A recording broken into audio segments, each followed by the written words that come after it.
Hey everyone, my name is Sasha Tretton. My daughter Cheyenne J. Cook was illegally removed from me in my state of Maryland and sent to the state of PA by a CPS worker named Miss Fayall. Miss Fayall sent my daughter with Benjamin Russell, whom is my uncle, not my daughter's father. I have family here in Baltimore, Maryland, my sisters and my brother, and several other people in her father's side. So I'm going to read off of this paper I wrote. Well, I typed up. Okay. A court order from another state is void under the UCCJEA if I was living in the state of Maryland at the time it took place.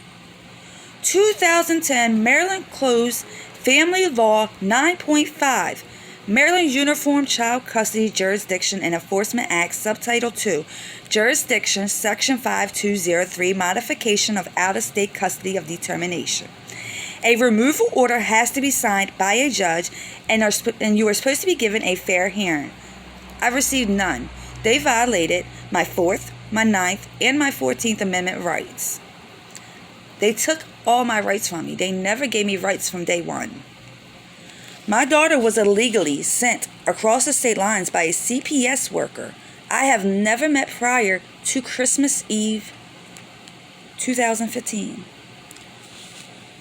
There was no grounds for it, no CPS supervisor signed off to it, nor did a judge. I was forced and threatened to take my daughter to their office, and if I did not, they were issuing an Amber Alert and a warrant for my arrest. Miss Fayall's exact words to me every time she called and called and called. Me and my husband, I call him my husband, we've been together 7 years. That is my daughter's father and my 3-year-old son's father. We have been together 7 years. We was heading to his family's Christmas Eve dinner. Our friend Josh was with us at the time when the calls started coming in.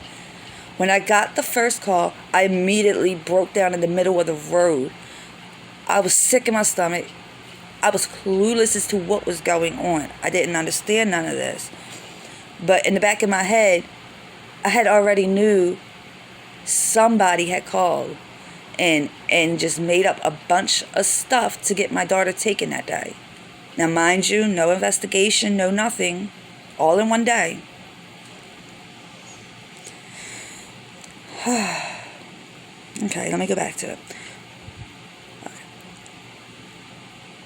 The calls kept coming from both Miss Fayall, the CPS worker, and Benjamin Russell. The threats went on for a couple hours, till I chose not going to jail and took my daughter to her office, where she told me she was giving me my uncle temporary custody and sending my daughter with him. Now, one of the calls before this, she told me she was sending my uncle to come pick my daughter and me up to bring me to the office. That if I did not comply, she was again going to issue an Amber Alert and a warrant for my arrest. She kept saying I was not in the best interest of my child. She had me sign a paper. After signing the paper, Benjamin then speaks up and asks for it to be supervised visitation. Mind you, I signed the paper. She then adds it to a paper I had already signed.